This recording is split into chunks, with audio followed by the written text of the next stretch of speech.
ये क्या हो रहा है? लगता है हमारे गांव पर उस तांत्रिक ने अपना काला जादू चला दिया है। शायद वो बहुत बुरी तरह से नाराज हो चुका है। मुझे लगता है आप सबको उसके पास जाकर माफी मांगनी चाहिए, तभी वो माफ करेगा। सूरज भान, पर हमारा गांव कहां पर है ये भी तो पता लगे। मेरे मम्मी पापा कहां होंगे? मैं तो ये सोच रहा हूं, चलना शंकर, उन्हें देखकर आते हैं। रुको, हम भी तुम्हारे साथ चलते हैं। यहाँ रुककर भी क्या करेंगे? पर अभी चारों आगे बढ़े ही थे कि उस विशाल बरगद की तरफ से उन्हें तेज आवाज आनी शुरू हो जाती है। ऐसा लग रहा था कि बरगद का पेड़ चिल्ला चिल्ला कर सबको अपनी तरफ बुला रहा था। शंकर, ये आवाज सुन रहे हो? चलो उस तरफ, ये उस बरगद के पेड़ से ही आ रही है। चलो जल्दी चलो, शायद वो हमें बुला रहा है। राधेश्याम, क्या आप बकवास कर रहे हो? क्या बरगद का पेड़ चिल्लाकर बुलाएगा हमें? तुम्हारा दिमाग खराब हो गया है क्या? शंकर, पिताजी आप अपने आसपास देखिए, सब कुछ बदल चुका है। आप अभी चलिए बरगद के पेड़ के पास, शायद वो कुछ कहना चाहता है। और तभी उनकी नजर गांव के लोगों पर पड़ती है। सभी लोग बेहद डरे हुए दिख रहे थे। राधेश्याम, लगता है पूरे गांव पर ही यह आफत आई है। हमने उस तांत्रिक बाबा के साथ बुरा व्यवहार कर दिया, अब हमें भुगतना ही पड़ेगा। शंकर, पिताजी ये सब लोग सरपंच की हवेली की तरफ जा रहे हैं, आप भी उधर चले जाइए। हम तब तक उस बरगद के पेड़ के पास जाकर देख कर आते हैं और बाद में वहीं सरपंच की हवेली पर आ जाएंगे। नहीं नहीं, तुम दोनों भी हमारे साथ चलो। हम कहाँ जंगल में भटकते फिरेंगे, हमें साथ ही रहना चाहिए, समझे तुम? चलो हमारे साथ चलो। माँ, आप बेवजह चिंता मत कीजिए, है तो ये हमारे गांव का इलाका ही, बस सब कुछ गायब हो गया है। पर देखना, जैसे पिताजी कबूतर से इंसान बन गए, वैसे बहुत जल्दी हमारा गांव फिर से हमारे जैसा हो जाएगा। इसलिए आप सरपंच के घर की तरफ चले जाइए, शायद सभी लोग वहीं गए हैं, हम भी थोड़ी देर में वहां पहुंच रहे हैं। राधेश्याम, ठीक है पर जल्दी आना। चलो श्यामा, हम निकल चलते हैं। सब लोग उधर ही जा रहे हैं और वे दोनों सरपंच के घर की तरफ बढ़ जाते हैं और ये दोनों लड़के बरगद के विशाल पेड़ की तरफ।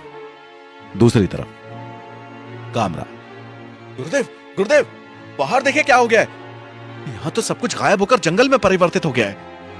तांत्रिक विशंभरा आंखें बंद किए बैठा था और जब आंखें खोलता है तो हैरान रह जाता है। उसकी सीमा को छोड़कर सारा क्षेत्र बदल चुका था। ऐसा लग रहा था जैसे कई सौ साल पीछे चले गए। कामरा, ये क्या हुआ गुरुदेव? लगता है कोई हमसे भी बड़ा तांत्रिक आ गया है और उसने अपनी तंत्र शक्ति इस गांव पर बिखेर दी है। तांत्रिक विशंभर एक लंबी सांस लेता है और मैं जानता था हमें रोकने वो कमीना तांत्रिक अवश्य आएगा, पर इस बार वो मुझे रोक नहीं पाएगा। मैं अपने उद्देश्य में पूर्ण रूप से सफल होकर ही जाऊंगा। और फिर तेजी से चलकर अपने हवन कुंड के पास आ बैठता है और मंत्रों का उच्चारण शुरू कर देता है। हमरा बेहद हैरानी से दूर तक देख रहा था और बाहर फैली शक्ति को देखकर उसके माथे पर भी अब पसीना आ गया था। क्या मेरे गुरुदेव उस शक्तिशाली तांत्रिक का मुकाबला कर पाने के योग्य हैं भी या नहीं? क्योंकि हम तो अपनी सीमा को सिर्फ इतना ही फैला पाए हैं, वरना हमारी सीमाएं तो और भी अधिक फैल सकती थी, परंतु हमारे पास इतनी शक्ति नहीं है। ये गुरुदेव मुझे कहीं मरवा ना दे।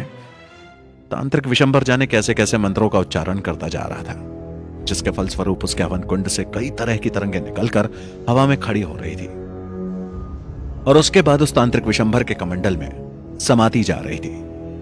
कामरा एक तरफ को जाकर बैठ जाता है और अपने गुरु से मंत्रों को समझने की कोशिश करता है, जो उसने अपने गुरु के मुंह से कभी नहीं सुने थे।